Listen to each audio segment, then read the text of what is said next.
We're now going to look at circle theorems. There are 7 circle theorems that you need to learn. And the first circle theorem is called angles at the circumference, also known as AAC for short. And this theorem applies to a circle and you've drawn a chord inside it.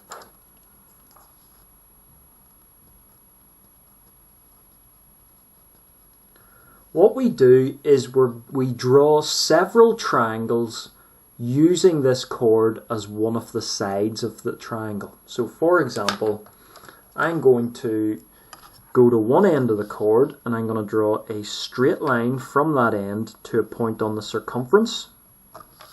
And then I'm going to join that point on the circumference to the other end of the chord. So I've drawn a triangle like that, such that the chord is one of its sides. Now, an angle will be formed at the circumference. What I'm now going to do is I'm going to draw another triangle using the same chord as one of its sides. So again, I'm just going to take my ruler, I'm going to go to one end of the chord, and I am going to draw a straight line from that end of the chord to a point in the circumference, and then I'm going to join that point in the circumference to the other end of the chord. And you'll see now that I formed another angle at the circumference here. I could go again, I could draw a third triangle from the same chord. So again, go to one end of the chord and draw a straight line which connects that end of the chord to a point on the circumference, and then connect that point on the circumference to the other end of the chord. And again, you will have formed another angle at the circumference. Now, there is a connection between the 3 angles that we formed at the circumference.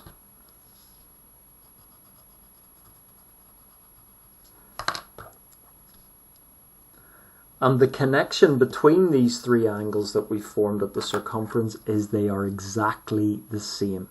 So in summary, angles at the circumference theorem says that when you have a chord and you draw different triangles from the same chord, all of the angles formed at the circumference in each of those triangles will be exactly the same. And that property is called angles at the circumference. So let's apply this to example 1. So in example 1, we have a circle, we have straight lines within it, and there are 2 angles that we need to find, B and C.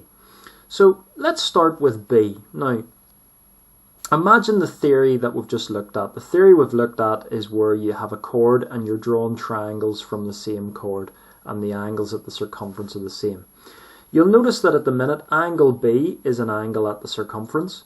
You'll also notice that the 60 degrees is an angle at the circumference, and also 20 is an angle at the circumference, and C is an angle at the circumference. So what I could do first of all is I could actually draw a chord in this diagram.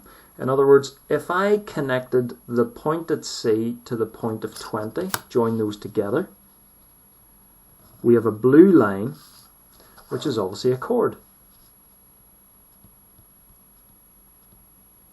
What I could then do is draw 2 triangles from the same chord. So I'd be tracing over the 2 lines that are already given to form this triangle, and then I'd be tracing over the 2 lines that are already given to form the second triangle. So that's what I'm going to do. So just taking my pencil, I'm going to draw a straight line from one end of the chord to a point on the circumference, and then connect that point in the circumference to the other end of the chord.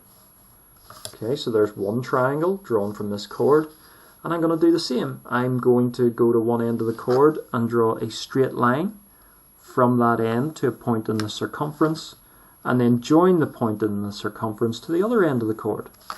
So I formed another angle at the circumference.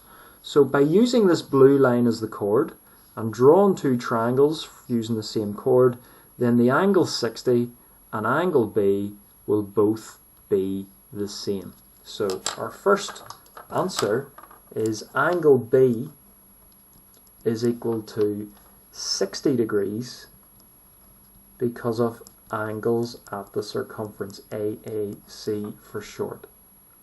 Okay, let's get C. So in order to get C, what we could then do is we could draw another chord in our diagram. We could connect the corner at B to this corner of 60. So join these 2 points here on the circumference. And there's another chord.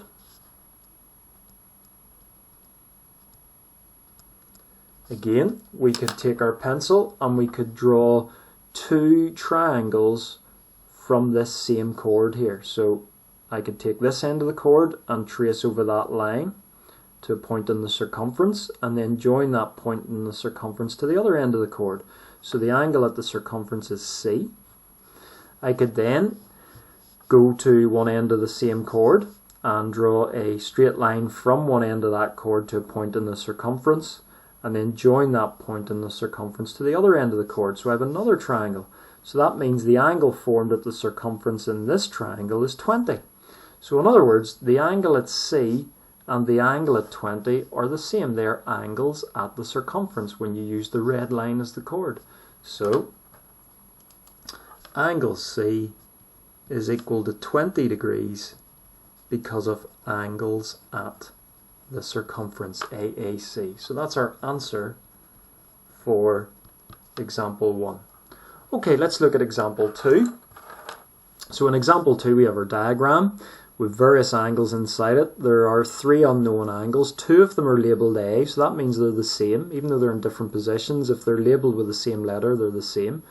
And we've got angle B. So we'll have to come up with some plan here. Now, what we could do is we could actually work out angle B first here, because this angle up here is 94. This angle in here is going to be 94 because that's the X rule, vertically opposite angles. And then we would know 2 angles here within this triangle, and that would let us work out B. So we could try that first. That looks to be the most obvious thing to do. So this angle in here is also going to be 94.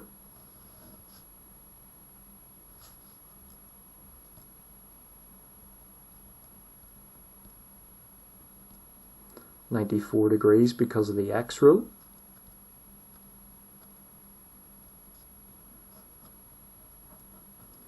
So that angle's 94 and this angle's 60. So if we add those together, 94 plus 60 is going to give us 154.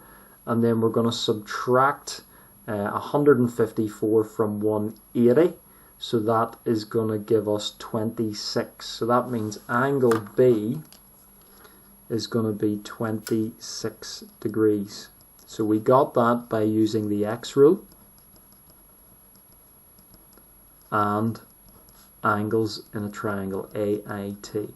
So there's B. So we'll mark that in our diagram. So B is 26 degrees. Now, we want to get angle A. The quickest way to getting angle A would actually be to take this line here to be a chord. So if I were to trace over this line in blue and take that as our chord,